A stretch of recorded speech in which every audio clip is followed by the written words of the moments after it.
to u. So we will take one example. The example is related to partial differential equation, how the numerical methods are used to solve the partial differential equation. And here you can see the equation: solve uxx plus uyy equal to 0, and it can be written in other words, that is dabba 2u upon dabba x square plus dabba 2u upon dabba y square equal to 0 for the following mesh with boundary values. So from this problem, what we understood, a typical partial differential equation is there, and you need to solve it numerically, and its mesh is also given to you. So this mesh you can see in the figure, and the boundary values are also given to you.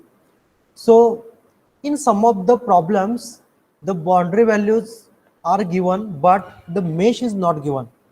Instead of giving the mesh, equations will be given to you.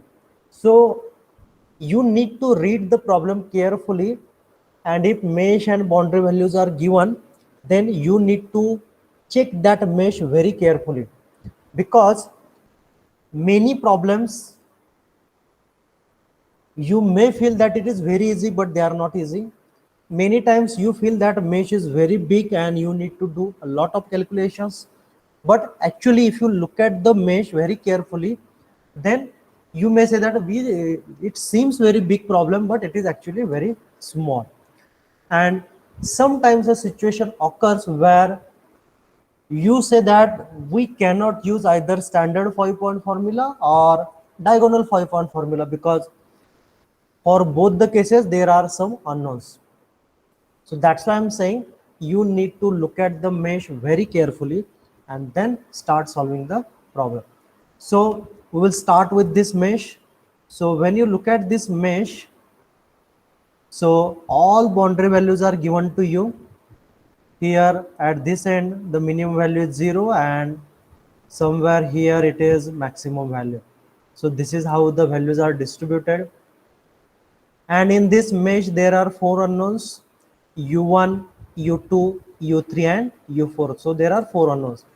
So when you start solving the problem, first question is which method should we use, either standard 5-point formula or diagonal 5-point formula. So when you look at this u1, u2, u3, u4, and if you want to apply standard 5-point formula, let's take an example of u1. So in order to calculate the value of u1, here 2000 value is there, 1000, then this is u3 which is unknown, again this is u2, this is also unknown. So it seems that we cannot use standard 5-point formula while calculating the value of u1. Same is the case with u2, u3 and u4. Then we may think that can we apply diagonal 5-point formula? Then let's check. If we want to calculate u1, then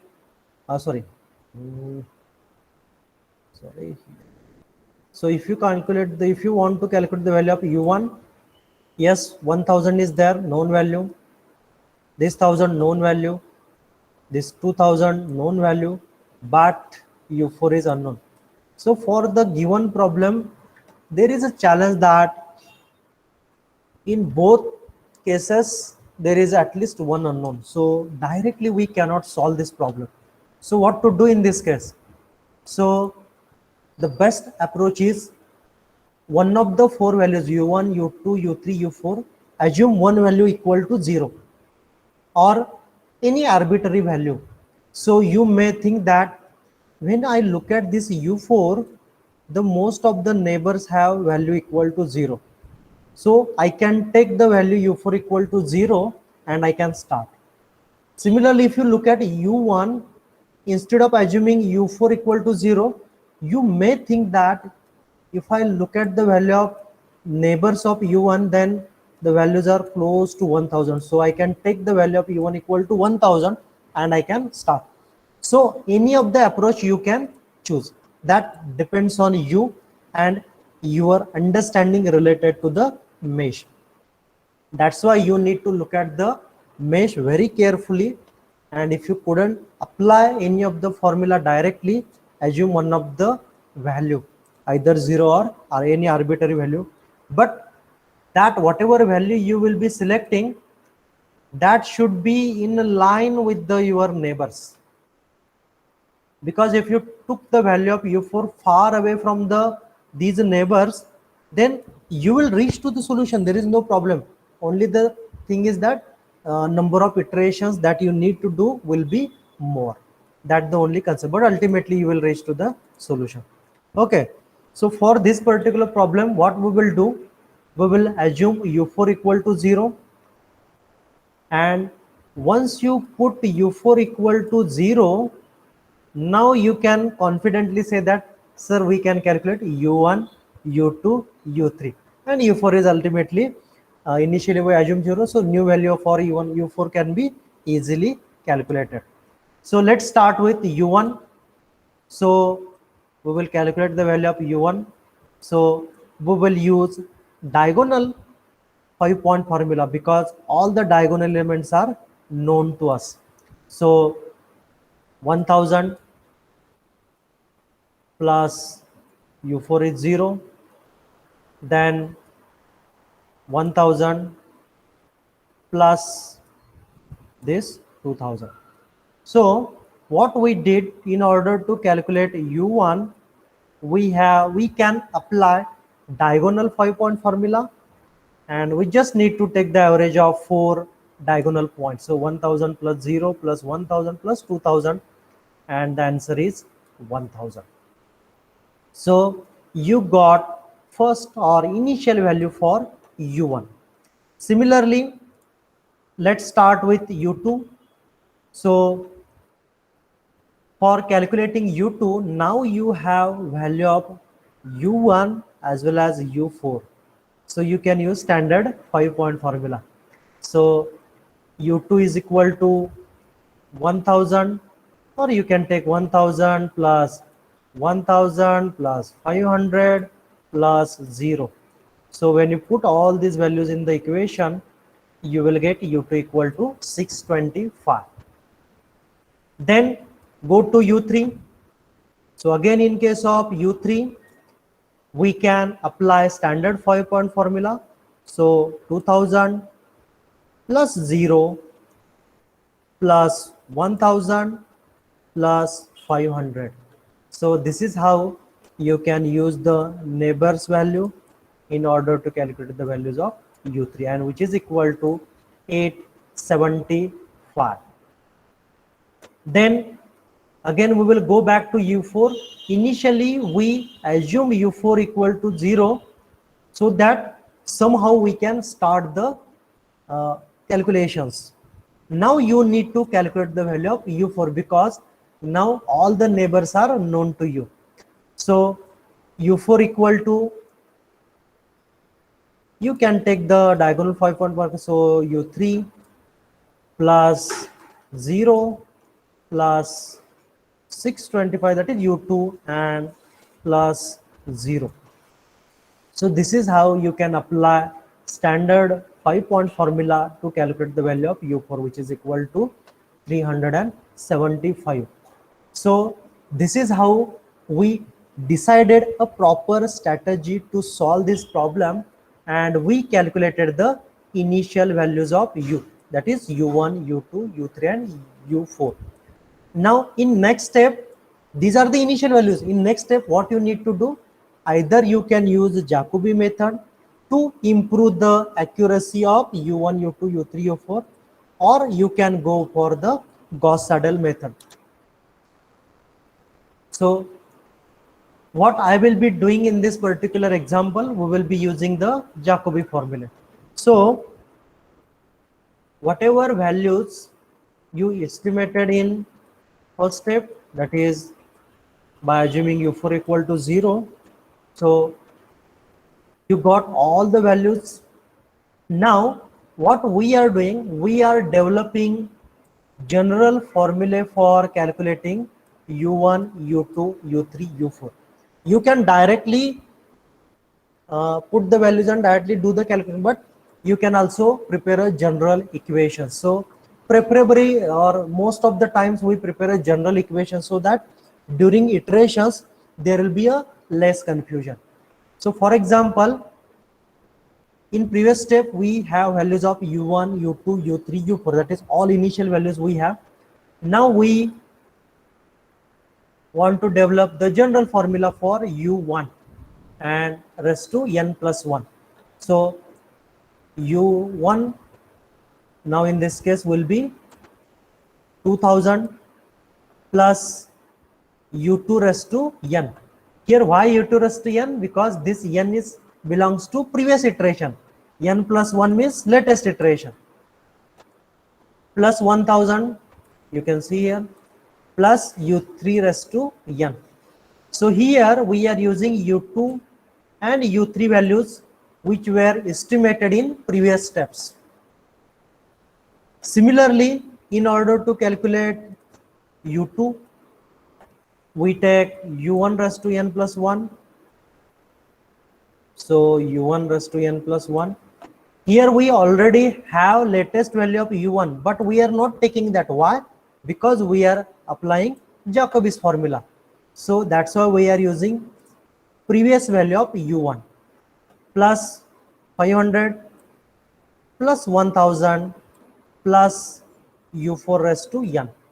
So we are using previous estimations of u1 and u4 in order to calculate latest value of u2. Similarly, in order to calculate u3, latest value of u3, I would say. So henceforth, instead of saying u3 raised to n plus 1, I would be saying latest value of u3, which can be calculated as 2000 plus previous value of u4 plus previous value of u1 plus 500. So with the help of these four values, you can calculate u3. Again, for u4, you can see it is u3 plus previous value, 0 plus previous value of u2 and 0. So this is how I develop a general formula for calculating u1, u2, u3, u4 for Jacobi method. If we want to develop similar formula for Gauss-Seidel method, just small changes will be there. Here you can put the latest value of u. Again, here also you can put the latest value of u because we already estimated, and here also you can put the latest value of u2 and u3. So these are the very minor changes that you need to do if you go for Gauss-Seidel method. But in this case, we are sticking to Jacobi's method. So that's why everywhere you will see the values of u1, u2, u3, u4, which were estimated in previous step. So this is how we prepared equations for u1, u2, u3 and u4. Now what you need to do in this equation, put n equal to 0. So put n equal to 0, so this will become u1 raised to 1 and this will become u2 raised to 0, that is previous iteration, u3 raised to 0. So 2000 plus u2 raised to 0 is 625 plus 1000 plus u3 raised to 0 is 875. So you got the first iteration for u1 as 1125. Similarly, first iteration of u2 by using this formula. So you can see 1 by 4. So u1 raised to 0 is, you already estimated 1000 plus 500 plus 1000 plus 375. This is the value for this u4 raised to 0. So this is how we calculate the value first iteration for u2 and which is equal to 719.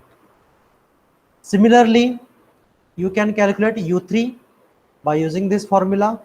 So 2000 plus value of u4,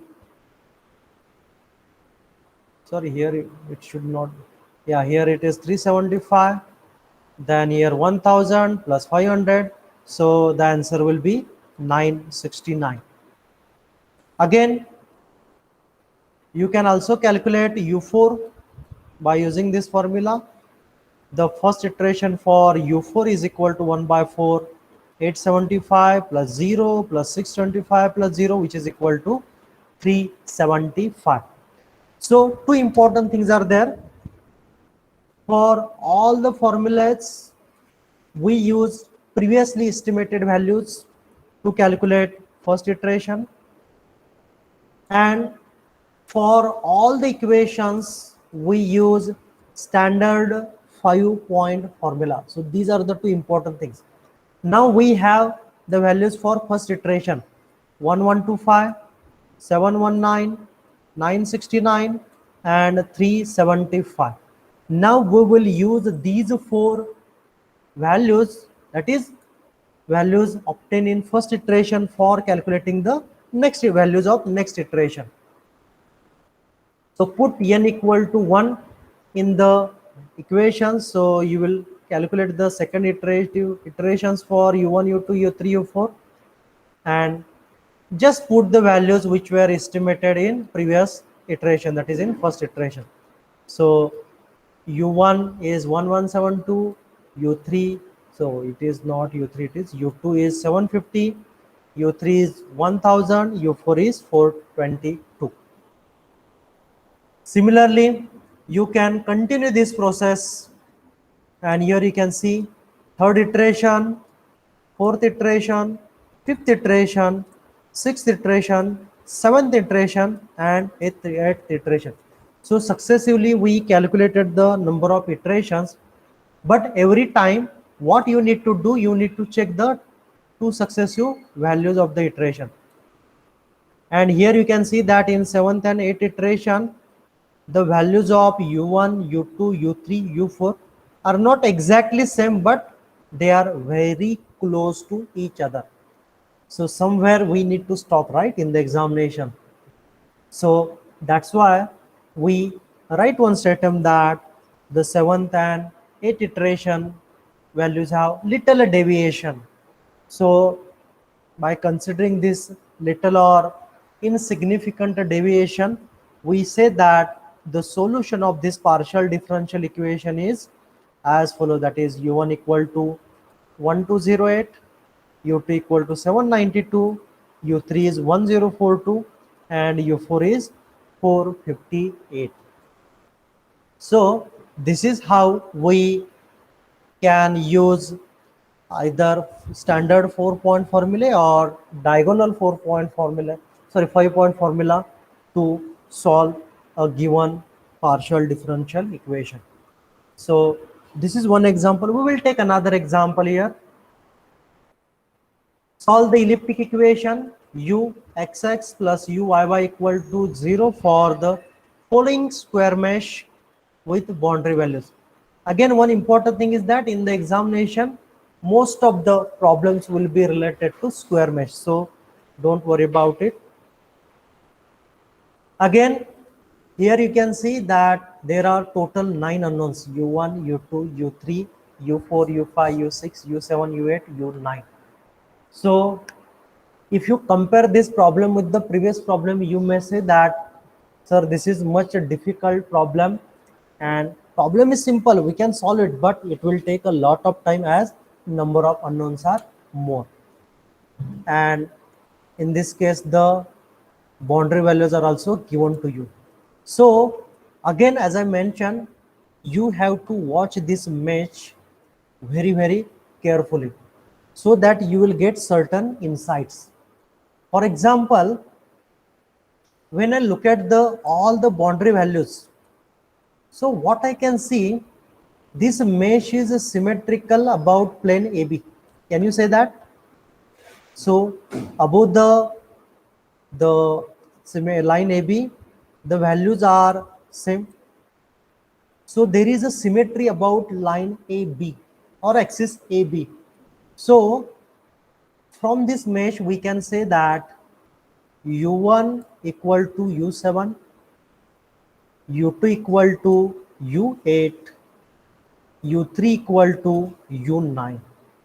So we can make this observation from the given mesh and the boundary values. So such type of observations are very important. Again, if you take axis CD, then again you can see that the mesh is symmetrical about this CD. Look at those values. So in that case, we can say that U1 equal to U3, U4 equal to U6, and U7 equal to U9. So as we observed that the mesh is symmetrical about AB and CD, so we need not to calculate all the values of U.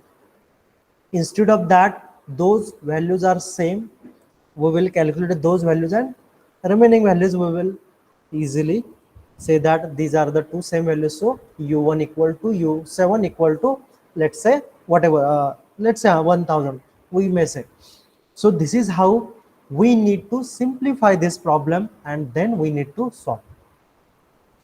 So since the boundary values are symmetrical about AB, as just I mentioned, so we can observe this thing: U1 equal to U7, U2 equal to U8, and U3 equal to U9. This is our observation. Similarly, U values are symmetrical about CD. So we can say that U1 equal to U3, U4 equal to U6, and U7 equal to U9. And therefore, we can say that it is sufficient to find the values of U1, U2, U4, and U5 only. So U1, U2, U4, and U5. So if you calculate these four values only, you can easily tell the values of U3, U6, U7, U8, and U9. So again, you can say that the time required for solving this problem is almost same if we compare with the previous problem. So this is how you need to simplify the problem, and then you need to solve. So now let's solve. So here you may see a little bit change while solving this particular problem, because the mesh is different as compared to previous problem. So here we have to calculate U1, U2, U4, U5, but if we want to calculate the value of U1, then you cannot apply standard 5-point formula as well as diagonal 5-point formula. Same is the case with U2, U4. So what you need to do, initially you can start with U5, but some of you may say that all the neighbors of U5 are unknown, because U4 not known, U2 not known, U6 not known, and U8 also not known. Again, if we want to apply diagonal point formula, again in that case also all the unknowns. But this is one mesh or one of the neighbors, but we can take this to the next level, that U5 has this 2000, this 1000, this 2000, and again this 1000. So we can use these 4 points to calculate the value of U5, because the closest neighbors are unknown. So that's why we increase the area for U5 in order to calculate the value of U5. Again, here we can also use standard 5-point formula or diagonal 5-point formula. But as I mentioned, whenever possible, always use the standard 5-point formula. So therefore we are calculating u5 by using standard 5-point formula, which is equal to 1 by 4, 2000 plus 2000 plus 1000 plus 1000. So here, whenever I am explaining this formula, I am just following particular left, right, top, bottom. So this is how I am just making sure that in this way I am considering value left, right, top, bottom. Again, you can come up with your own plan while writing the formula, and which is equal to 1500. So u5 value we got. Now once you get the value for u5, you can calculate u1 by using diagonal 5-point formula. So u1 is equal to 0 plus 1500 plus 1000 plus 2000. So this is how you calculate u1 by using diagonal 5-point formula, and answer is 1125. Then we go to u2. Now in case of u2, you can easily use standard 5-point formula. So u1, u3 plus 1000 plus u5. So if you put all these values, you will get u2 as 1188. Again, you can calculate the value of u4, which is equal to 2000 plus u5 plus u1 plus u7. So this is how you can prepare formula, put the values, and answer is 1438. So what we did, we first of all simplified the problem. Again, in order to start the first unknown, we took a larger size mesh and calculate u5, and then by using diagonal 5-point formula you calculated u1, and then standard 5-point formula you used and calculated u2 and u4. Now you have initial values for u1, u2, u4 and u5. Now we can prepare the formula for u1, u2, u4 and u5 by using standard 5-point formula. And here in this example, we are using Gauss-Seidel method and preparing this formula. So next iteration for u1 is 1000. You can see 1000. Then u2 we previously estimated, so u2 raised to n. Then 500. So you can see here 500, and u4. So u4, we estimated the value of u4 in previous step. Then next iteration for u2 is u1 raised to n plus 1. Here we are taking latest value of u1 because just in previous formula we calculated the latest value for u1. So that's why we are taking the latest value for u1. Latest value for u1. Then u3. So here u3 is equal to u1. We already mentioned. So that's why I'm writing u1 raised to n. And here we are taking the previous value. Again, plus 1000 plus u5, and that u5 we estimated previously. So old value of u5. So this is how you prepared u2 equation. Then for u4 also, you can use 2000 plus u5 raised to n, previously estimated value. Then u1 raised to n plus 1, that is latest value of u1 we already calculated. And u1 raised to n, because here u7 is there, which is equal to u1. And for the sake of, we are taking the old value for u1. Similarly for u5, you can see we are taking latest value for U4.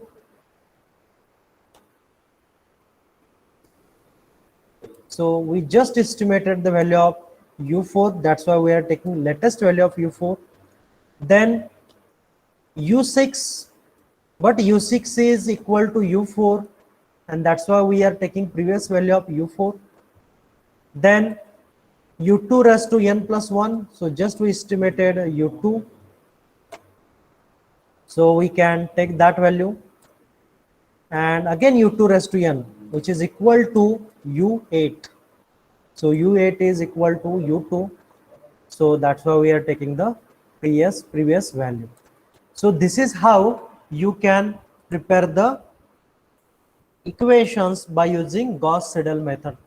So in this particular problem, you may have a question that, sir, while calculating U2 as U1 and U7 are equal, right? So here we took, instead of U7, we took a U1. But why we need to use previous iterations? We can also use latest iteration. So why did you put the value of previous iteration? The answer is, in this case, you observed the symmetry. So that's why, because of that equality, you can take you have a chance to take the latest value. But every time there will not be a symmetry, and that's why you need to take the previous value of U1, even though U1 is equal to U7. But yeah, for this particular problem, you can take the latest value, no problem. But don't do that. Keep a common practice of taking the previous values for the values such as U1 is like U1 in this case, because it is similar to U1, but even though U1 and U7 are different in non-uniform mesh. So we prepared this formula. Now in this formula we can put n equal to 0 to calculate first iteration, put n equal to 1 to calculate second iteration, and so on. So here you can see put n equal to 0. So we use this formula, we calculate U1.